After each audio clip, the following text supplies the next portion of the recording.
Hello everyone, my name is Adit Kumar Gupta. Currently I am doing MSc in Mathematics from IIT Patna, and today we are going to discuss the topic test of consistency and the solution of system of equation.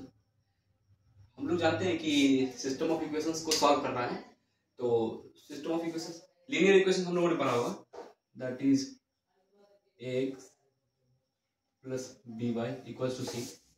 तो अगर हम लोग के पास एक और एक से ज्यादा अगर लीनियर इक्वेशंस हो तो उसको सिस्टम ऑफ इक्वेशंस बोलते हैं, और this two X and Y are variables, तो this is called a system of equation. This is a equation in two variable. तो we first we see that, पहले हम देखेंगे that system of equations of two variables that is a1x plus b1y equals to c1, a2x plus b2y equals to c2। तो हम लोग क्या करेंगे कि ये जो x और y के कोफिशिएंट्स हैं उनका एक मैट्रिक्स बनाएंगे, दैट इज a1 b1। ये करस्पॉन्डिंग होगा किसके, इक्वेशन फर्स्ट के, a2 b2 ये करस्पॉन्डिंग होगा इक्वेशन सेकंड के। सिमिलरली ये x और y वेरिएबल्स है, तो इसका हम लोग एक वेक्टर बनाएंगे, column vector, that is x और y, और ये कांस्टेंट जो है इसको बोलेंगे c1 और c2। इसको रिप्रेजेंट करते हैं हम लोग ax इक्वल्स टू by। इसको ऐसे लिख सकते हैं that a1 b1 a2 b2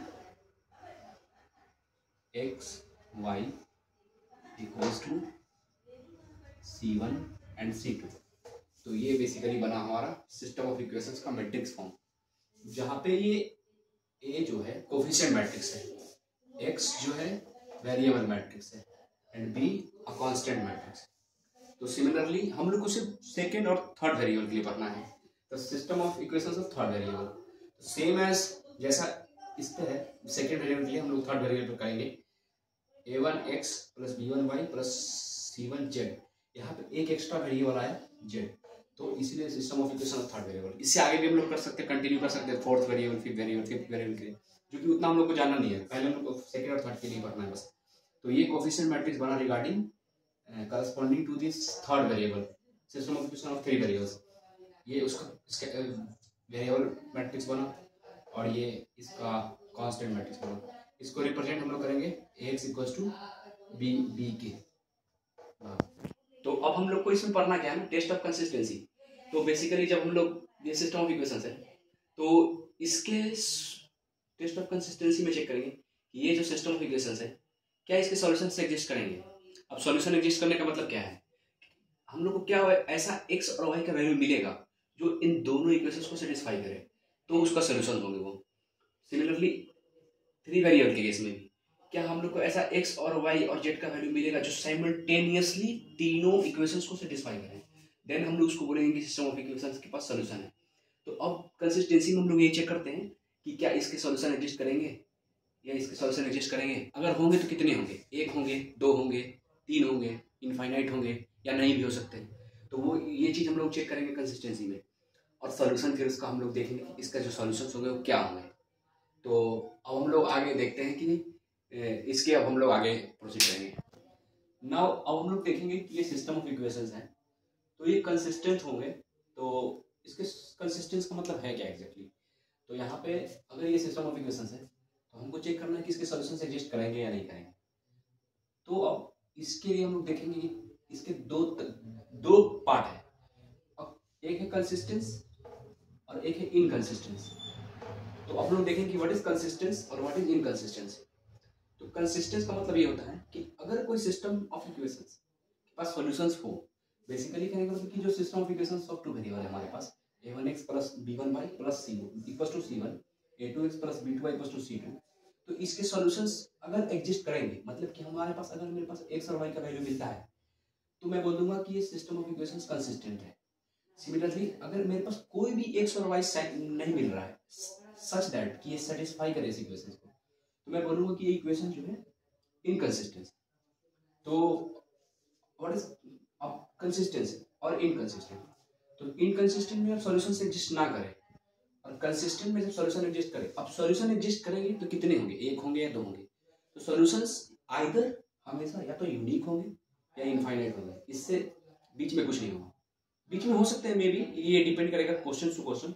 मैं एक क्वेश्चन करूंगा जो IIT JEE में पूछा गया है 2017 में, और यूनिक सॉल्यूशंस, यूनिक सॉल्यूशंस में ये A1 A2 is not equals to B1 B2, that is the coefficient of A1 by coefficient of A, coefficient of X का coefficient का रेशियो अगर बराबर ना हो Y के coefficient के रेशियो पे, और इनफाइनाइट सॉल्यूशंस में अगर X के coefficient का रेशियो बराबर हो Y के coefficient के रेशियो, बट नॉट और बराबर हो कांस्टेंट के coefficient का रेशियो, सॉरी कांस्टेंट का रेशियो, देन उस केस में बोलेंगे इनफाइनाइट सॉल्यूशंस।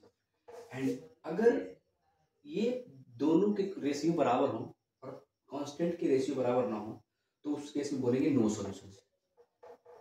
सो अब हम लोग देखते हैं, आगे देखेंगे इसका। अब हम लोग देखेंगे कि जो अभी मैंने देखा कि जो सिस्टम ऑफ इक्वेशंस के जो सॉल्यूशंस है उसका ग्राफिकली रिप्रेजेंटेशन कैसा होगा। तो आप लोगों ने स्ट्रेट लाइन पढ़ा होगा ना, तो उसमें देखते हैं ये बेसिकली ये स्ट्रेट लाइन का ही इक्वेशन है। तो ग्राफिकली अगर यूनिक सॉल्यूशन है, यूनिक सॉल्यूशन है, उस केस में ये दो स्ट्रेट लाइन है, तो दो स्ट्रेट लाइन बेसिकली जहां पे कटेंगे वो इंटरसेक्शन पॉइंट ये x0 और y0, ये ऐसा पॉइंट है जो दोनों लाइन पे लाई कर रहा है।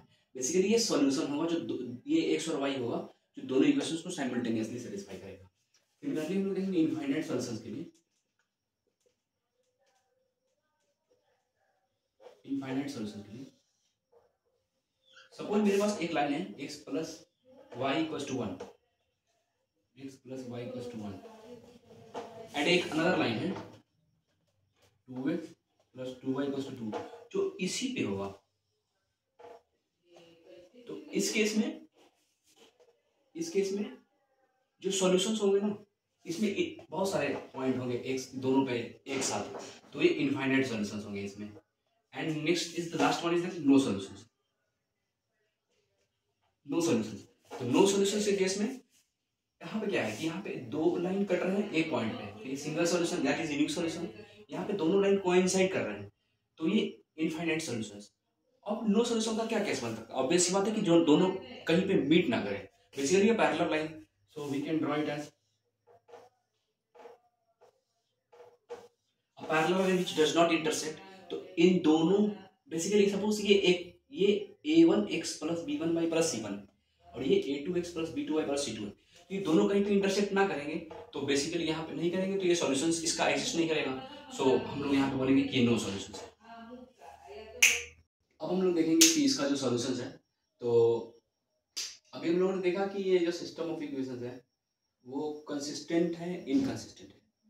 अब यहाँ पे एक और टाइप है। बेसिकली ये टाइप ये है कि हम लोग इसको रिप्रेजेंट कैसे करते हैं, x इक्वल्स टू b, जहाँ पे a कोफिशिएंट मैट्रिक्स है that is a1 b1 a2 b2 matrix के फॉर्म में, x वेरिएबल और b constant matrix that is c1 c2, ठीक है। तो अगर b 0 हो गया आपका, मतलब बेसिकली अगर कांस्टेंट टर्म दोनों में 0 हो गए तो इसको बोलेंगे homogeneous system of equations. And अगर कांस्टेंट टर्म नॉन जीरो होंगे, तो अब ये नॉन जीरो का मतलब ये हुआ कि either them are may be zero may not be zero, but दोनों साइमल्टेनियसली जीरो ना हो। अगर ये जीरो है और ये नॉन जीरो तब ये नॉन जीरो होगा, अगर ये जीरो है और ये नॉन जीरो तब भी नॉन जीरो होगा, लेकिन जीरो होगा तो फिर ये केस नहीं है। अब यहाँ पे इसका जो सॉल्यूशंस है इस केस में, तो अगर सिस्टम ऑफ इक्वेशंस होमोजेनियस है तो इसके सॉल्यूशंस ऑलवेज एग्जिस्ट करेंगे। नॉन होमोजेनियस है तो ये प्रीवियस केस जैसे हम लोग पढ़ते थे कि यूनिक होगा या इनफाइनाइट सॉल्यूशन होगा या नो सॉल्यूशन होगा। लेकिन अगर होमोजेनियस है तो सॉल्यूशंस हमेशा एग्जिस्ट करेंगे।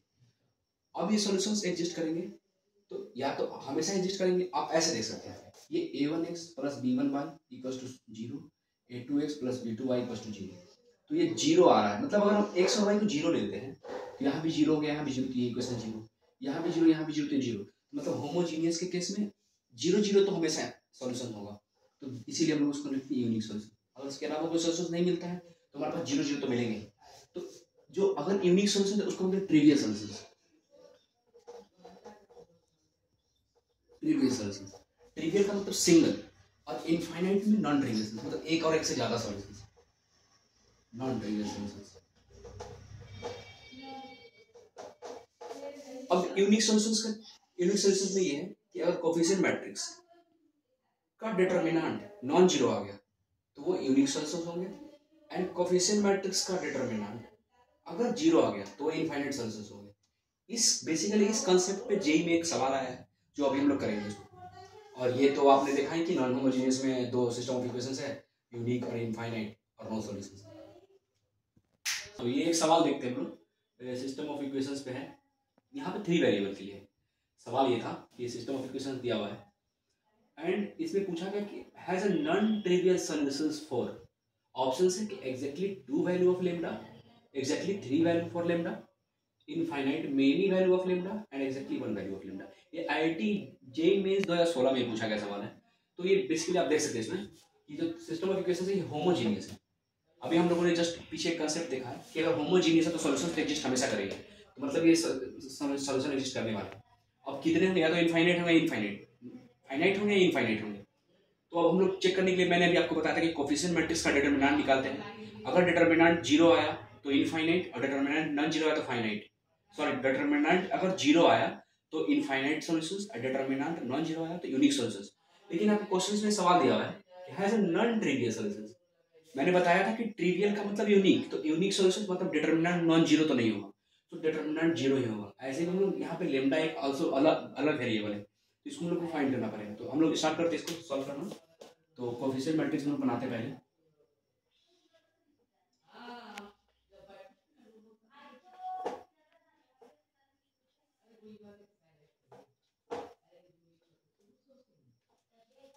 और इसका डिटरमिनेंट जीरो के बराबर करते हैं। अब इसका डिटरमिनेंट निकालते हैं।